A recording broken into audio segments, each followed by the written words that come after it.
வெற்றி சத்தி சீரியல்ல இன்னைக்கு என்ன நடக்க போகுதுன்னு பார்க்கலாம் வாங்க. ஸ்ரேயா வந்து தந்திரமான முறையில வலை விரிச்சாங்க. அந்த வலையில வந்து ரவுடி வந்து சிக்கிற மாரி சூப்பரா அந்த எபிசோட் வந்து காட்டியிருந்தாங்க. மிஸ் பண்ணாம ஃபுல்லோடையும் கேளுங்க. ஸ்ரேயா வந்து கேட்குறாங்க நம்ம சக்தி கிட்ட, எனக்கு தெரியாத ஏதாவது ஒரு வேலிடான பாயிண்ட் இந்த கேஸுக்கு பின்னாடி ஒளிஞ்சிருக்கும்.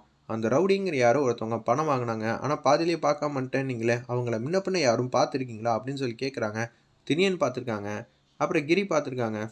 சரண்யா கூட ஆல்மோஸ்ட் வந்து எனக்கு ஃபோன் அடிச்சு சொன்னாங்க, இது மாதிரி இங்கே இருக்காங்க. நான் போகிறதுக்குள்ளே அவன் எஸ்கேப் ஆகிட்டான். அவனை மட்டும் பிடிச்சிருந்தா ஏதாவது வந்து பண்ணியிருக்கலாம் அப்படின்னு சொல்லிட்டு இருக்காங்க. அந்த இடத்துல அவனை பிடிச்சா மட்டும்தான் இந்த கேஸில் அடுத்த லீடே நமக்கு கிடைக்கும். நமக்கு இருக்கிற ஸ்ட்ராங்கான எவிடன்ஸ்னால் அது அந்த ரவுடி தான். இந்த ரவுடியை வச்சு தான் பூஜாவுக்கு இதுக்கும் கனெக்டிவிட்டி இருக்கா, பிரியா யாராவது இதுவும் பண்ணலான்னு சொல்லி யோசிக்கலாங்கிற மாதிரி தான் திங்க் பண்ணுறாங்க. நம்ம ஸ்டேயா அந்த இடத்துல அப்பன்னு பார்த்து கிரியும் அவங்க ஃப்ரெண்டு தினியனும் வந்துடுறாங்க. அனி இவன் தான் அந்த ரவுடி, இந்த ரவுடி தான் வந்து பிரச்சனை பண்ணிக்கிட்டு இருந்தான். ஃபோட்டோ வந்து இவங்க வாங்கிட்டாங்க. நம்ம ஸ்டேயா அப்படியே பார்த்துக்கிட்டு இருக்காங்க. இந்த ரவுடி தானா, கன்ஃபார்ம் வந்து சொல்லுங்கள். ஆமாம் இந்த ரவுடி தான். சிசிடி கேமரா ஃபுட்டேஜ் மூலியமாக தான் இவனை ஃபோட்டோ எடுத்து அப்படியே பிரிண்ட் போட்டாச்சு. இவனை வெளில வர வைக்கணும்னா ஏதாவது ஒன்று பண்ணியே ஆகணும். என்ன பண்ணலாங்கிற மாதிரி சக்தி வந்து யோசிக்கிறப்ப ஸ்டேயா வந்து சூப்பராக பேசுகிறாங்க. அந்த இடத்துல இவனை வெளியில் கொண்டு வரதுக்கு பெருசான யோசிக்கணும், அவனே ஆட்டோமேட்டிக்காக வெளியில் வருவான். நான் சொன்ன மாதிரி செய்யுங்கன்னு சொல்லி சைலண்ட்டாக வந்து திட்டத்தை சொல்கிறாங்க. சூப்பர். இது வந்து பூஜாக்களில் மட்டும் மாட்டாமல் இருந்தாலும் ஈஸியாக நம்ம இவனை பிடிச்சிடலாங்கிற மாதிரி தான் ஸ்டேயா வந்து இக்க வச்சு சொல்கிறாங்க.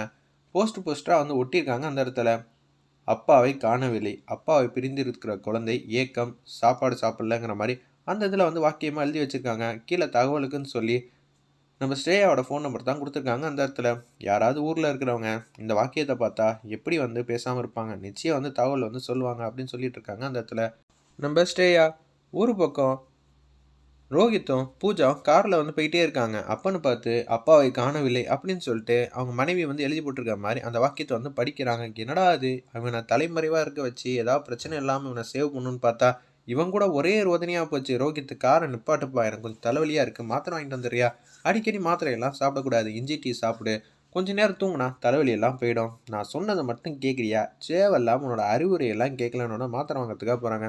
அந்த ரவுடிக்கு வந்து கால் பண்ணுறாங்க. மீன் குழம்பு வைக்கிறதுக்காக வந்து மீன் வாங்கிட்டு வந்துட்டு இருக்காங்க. அந்த இடத்துல அந்த ரவுடி உடனே வந்து எங்கடா இருக்க அப்படின்னு சொல்லி கேட்குறாங்க. என்ன மேடம், என்ன வேணும், எதுவாக இருந்தாலும் சொல்லுங்கள், நானே உங்கள் லொக்கேஷனுக்கு வரேன். பிரச்சனை பண்ணாத, நான் கேட்ட கேள்விக்கு மட்டும் பதில் சொல்லு. உன் லொக்கேஷனை உடனே வந்து அனுப்பிச்சி வை. உன்னோட ஒரே இம்சையாக போச்சுடா, என்ன தப்பு பண்ணேன்னு தெரியலையே, மேடம் வேறு இவ்வளோ கோச்சிக்கிறாங்க. சரி மேடம் சொல்லிட்டு அந்த இடத்துல லொக்கேஷன் வந்து அனுப்பிச்சி வச்சிடுறாங்க. இருந்தாலும் நீங்கள் தான் சம்பளம் கொடுக்குறீங்க, நான் வந்து உங்களை பார்த்தா தானே மரியாதையாக இருக்கும். டே படுத்தி தொலையாதடா, நானே வரேன்டா காரில், உன்னை 5 நிமிஷத்துக்குள்ளே பார்க்கணும், அவ்வளோ அர்ஜென்ட்டா, மேடம் இந்த இடத்துக்கு வாங்கன்னு சொல்லி அந்த இடத்துல வந்து ஃபோனில் பேசிகிட்டு இருக்காங்க. யாரோ ஒருத்தர் வந்து ஃபோன் பண்ணுறாங்க நம்ம ஸ்டேயாக்கு. ஏன்னா ஃபோட்டோவில் இருக்கிற நம்பரை வந்து பார்த்துட்டாங்க. மேடம் நீங்கள் சொன்னது இது மாதிரி இந்த இடத்துல லொக்கேஷனில் வந்து இருக்காங்கங்கிற மாதிரி பேசுகிறாங்க. அவர்கிட்ட வேணால் பேசிட்டா, குழந்தை வேறு சாப்பிடாமல் இருக்குன்னு வேறு சொல்லியிருக்கீங்க, அதனால் நிச்சயம் வந்து நான் சொல்லி தடுத்து வச்சுறேன். இல்லைண்ணே எங்கள் அண்ணன் வந்து ஓடிடுவாங்க இல்லாட்டி அப்படின்னு சொல்லி சக்தி வந்து பேசுகிறாங்க. நீ யாருமா, நாங்கள் 2 பேரும் அவங்களுக்கு தெரிஞ்சவங்க தான். இப்போ நீங்கள் ஏதாவது தகவல் சொல்லிட்டீங்கன்னா அவர் ரொம்ப வெறுப்பில் வந்து இருக்காப்புல, திடீர்னு ஓடிடுவாங்க, அவங்கள எப்படி இருந்தாலும் வந்து மடக்கி பிடிக்கணும், அதுக்காக தான், வேறு எந்த பிரச்சனையும் இல்லை. இல்லை நான் இங்கேயே நிற்கிறேங்கிற மாதிரி சொல்லிட்டு இருக்காங்க. அந்த இடத்துல ஃபஸ்ட்டு வந்து கார் வந்து நிப்பாட்டுறாங்க. பூஜா வந்து வந்துட்டாங்க. பூஜா வந்து கண்ணா அப்படின்னா திட்டுறாங்க. ஏன்டா உனக்கு அறிவு இருக்கா இல்லையா, என்னது இந்த பொண்ணு அன்பா பாசமாக கூட்டிகிட்டு போகணுன்னு பார்த்தா என்ன இவ்வளோ திமிரா வந்து பேசுது, இதுக்கு தான் நம்ம நின்னோமா, இதுக்கு தான் யாருக்கும் உதவியே இந்த காலத்தில் பண்ணக்கூடாதுன்னு சொல்லிட்டு அவர் மட்டும் கோச்சிட்டு போக ஆரம்பிச்சிட்டாரு.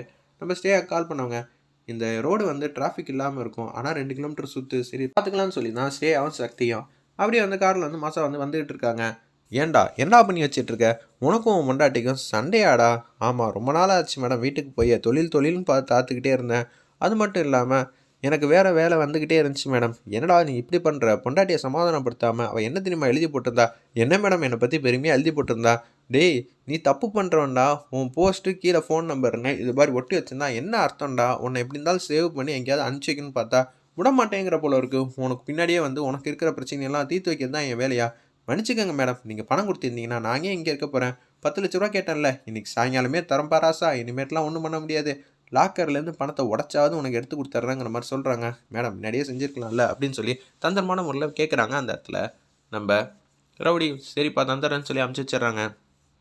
அந்த லொக்கேஷன் இங்கே தானே இருக்குது அப்படின்னு சொல்லி வந்துட்டு இருக்காங்க.